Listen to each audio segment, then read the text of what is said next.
Hello guys, pag-usapan lang natin si Catherine Bernardo at Mayor Mark Alcala. Ayon kasi sa bali-balita, lagot na Catherine Bernardo at Mayor Mark Alcala booking na booking sa relasyon nila. Papaano nga naman kasi lumabas na sila sa tagal-tagal nilang nagtatago sa kanilang relasyon. Nag-start yan 2024, di ba?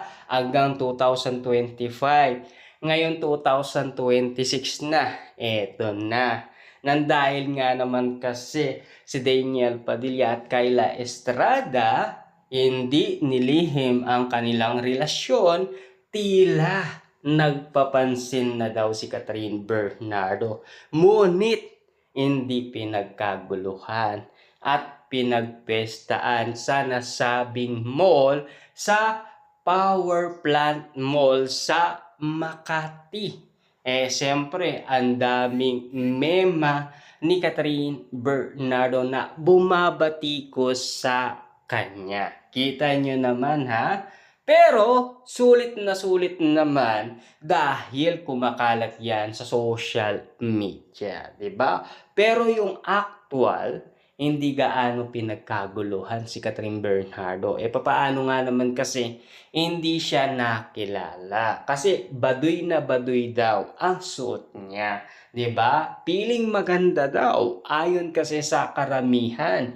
Mas maganda pa raw si Kyla Estrada. Ayon kasi sa mga naniniwala umano kay Kyla Estrada. Ngunit hanggang ngayon kasi, tinatanong pa rin kay Daniel Padilla si Catherine Bernardo.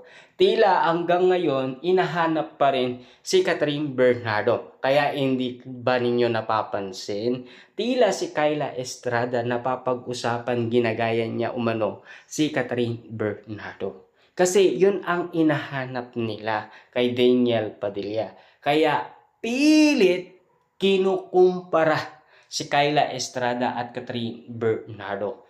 Tila gumagawa ng paraan si Kyla Estrada para nga naman kasi yung makita ng maraming tao kay Kyla Estrada na talagang bonggang-bongga na talagang okay siya kay Daniel Padilla. At lalong-lalo na okay naman sa mga fans, mga netizens ang dalawa sa kanilang relasyon.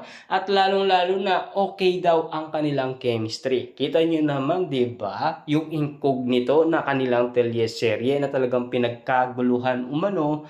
At siyempre, naging top pa yan sa Netflix na talagang pinagkaguluhan ng karamihan, na talagang bonggang-bongga ang pag-acting umano ni Daniel Padilla. Talagang pinabilib ni Daniel Padilla ang mga fans niya.